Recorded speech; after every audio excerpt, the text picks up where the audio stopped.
Et puis Cyril, on va démarrer maintenant ce journal des médias avec la disparition d'Hervé Bourges. C'est une grande figure de l'audiovisuel qui s'est éteinte hier à 86 ans.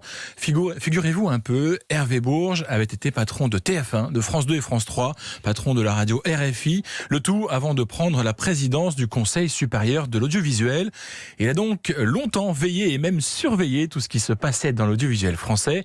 Il s'était d'ailleurs forgé l'image d'un homme parfois rigide. On se souvient qu'à la grande époque de Canal+, certaines émissions avaient valu à la chaîne cryptée plusieurs auditions houleuses dans le bureau d'Hervé Bourges, alors patron du CSA. Il encule un mouton. Alain de Greff avait été sommé de s'expliquer sur un sketch de la bande à moustiques et de Groland. Voilà, où Michael Cull faisait des misères à un mouton. Voilà, on avait compris. Hein. Non, mais je préfère préciser pour ceux qui n'avaient pas vu cette séquence. Nous avons joint ce matin l'actuel président du CSA, Roch-Olivier Mestre, pour lui demander ce qu'il retenait de l'immense carrière d'Hervé Bourges. J'ai eu la chance de le connaître. C'était une personnalité assez hors norme, un homme d'engagement aux mille facettes, je dirais, une personnalité flamboyante, énergique, d'une grande intelligence, non dénuée d'une grande habileté aussi. Et c'est quelqu'un, c'est ça qui m'a toujours frappé, qui a traversé finalement le siècle et tous ces bouleversements en acteur déterminé. C'est vrai pour sa période algérienne, puisqu'il a connu les soubresauts de la guerre d'Algérie, de l'indépendance, mais dans un tout autre registre. C'est vrai aussi des mutations de l'audiovisuel qu'il a connu au début des années 80 et dont il a été un des acteurs centraux.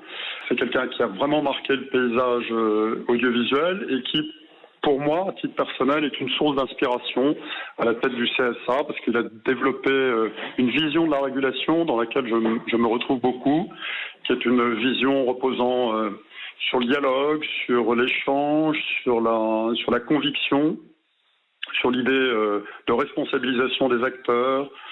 Et puis, c'est un grand serviteur, très généreux et bienveillant surtout. La première réaction du président du CSA, Roch-Olivier Mestre, après la disparition d'Hervé Bourges, le tout pour Europe 1.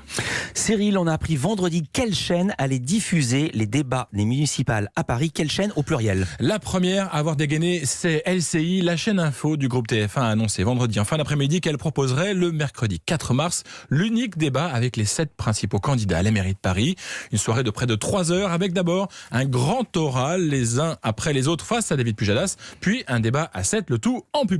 Joli coup pour TF1. Nous recevrons justement demain Thierry Tullier, le patron de l'info du groupe.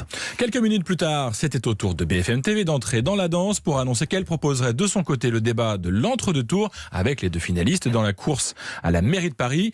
BFM qui a au passage fait savoir aux journalistes que c'est elle qui avait choisi le débat de l'entre-deux-tours, baptisé débat décisif plutôt que la rencontre à 7. Et le service public alors, oui, j'allais vous demander, le service public. Eh bien, nulle part. Yannick Le Tranchant, le patron de l'info de France Télévisions, s'est fendu d'un message à ses équipes pour faire entendre son mécontentement d'avoir été mis sur la touche et pour rappeler les candidats à respecter leurs engagements. Une réunion était prévue à l'origine cet après-midi à France Télévisions entre les représentants du service public et les différents directeurs de campagne des équipes. Aura-t-elle lieu? On vous en reparle, évidemment. Cyril, France 3, c'est le service public, nous propose ce soir de nous replonger dans la cuisine d'antan. Pleinement dans son rôle de chaîne des régions, France 3 diffuse un film documentaire sur la recherche, non du temps perdu, mais du goût perdu. Une quête du goût authentique qui se déroule pour ce premier épisode en Nouvelle-Aquitaine.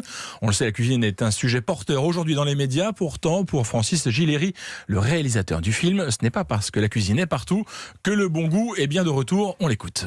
Bien que l'on parle régulièrement de cuisine, de bonne cuisine, et Dieu sait s'il y a des émissions de qualité, des revues qui en parlent, la réalité sur le terrain, comme on dit maintenant, c'est que les gens mangent mal et que l'agro-industrie a pris le pouvoir et que dans ce contexte un peu sinistre, il subsiste encore des gens qui savent faire des choses comme on les faisait, des bonnes choses à l'ancienne. Et le but de ce documentaire, c'est ça, c'est de montrer que ça existe encore et que c'est toujours possible d'y retourner.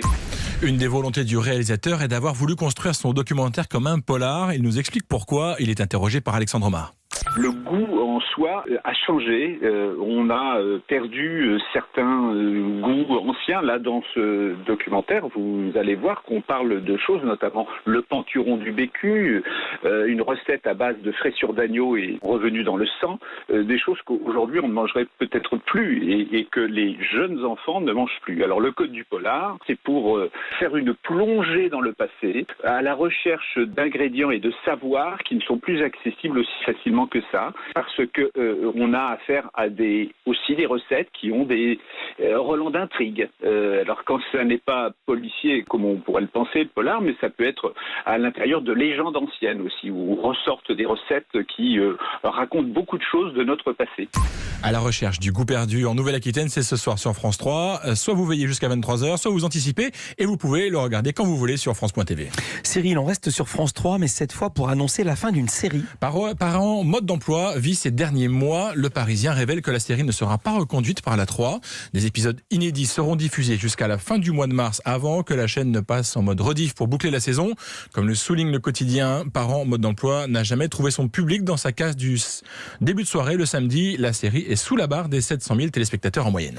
Et puis le feuilleton Friends, le retour, va enfin prendre fin. C'est la fin du feuilleton du feuilleton. Ouais, enfin, c'est le mot. Ça fait des mois qu'on parle d'un retour des Six Friends. Et donc, après moult négociations, les comédiens et 3 producteurs vont bien revenir sur les écrans. Mais attention quand même à ne pas s'emballer. Ouais. Si les Six Friends reviennent, ce n'est pas pour une suite de la série emblématique, ni même pour un petit épisode en forme de Madeleine de Proust. Non, en fait, ces mois de suspense ont simplement permis de réunir le casting pour ce qu'on appelle en anglais une unscripted reunion. Comprendre, pas de scénario à l'horizon, ni ligne de dialogue à apprendre. Il s'agira tout simplement d'une banale émission de retrouvailles. Ouais, ils vont quand même prendre un petit peu d'oseille, comme on dit, parce que je crois que c'est 3 millions de dollars chacun. Oui, effectivement, ce que j'allais vous dire, côté négociation, les acteurs ont bien assuré.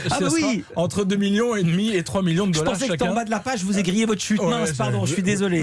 C'est une catastrophe. Toujours à tirer la couverture à vous, Philippe. Je suis désolé, justement, au contraire, non. Allez-y. Mais Friends, ça reste quand même un objet à part dans le monde de la télé américaine. Alors, il fallait y mettre prix. Et HBO l'a fait, car cette émission spéciale devrait voir le jour en mai prochain sur la nouvelle plateforme de vidéo à la demande, HBO Max. Et ça, c'est pour les États-Unis, évidemment. En France, on ne sait pas encore. Mais comme c'est le bouquet d'Orange OCS qui détient les droits de tous les programmes HBO, on peut imaginer que c'est de ce côté-là que les fans de la sitcom devront regarder. Et puis, on reste dans les vieilles recettes avec le possible retour d'une émission culte de la télé française. Surprise de retour. Alors ça, pour une surprise, c'est une surprise. L'émission de caméra cachée inventée par le Québécois Marcel Béliveau devrait renaître prochainement après avoir fait les beaux jours de TF1 et de France 2 dans les années 90. C'est Olivier Mine qui sera aux commandes de ce surprise. Après s'être chargé du retour d'Interville, l'animateur fait donc dans le vintage en ce moment. Merci beaucoup Cyril Lacarrière. On se retrouve demain pour un nouveau journal des médias.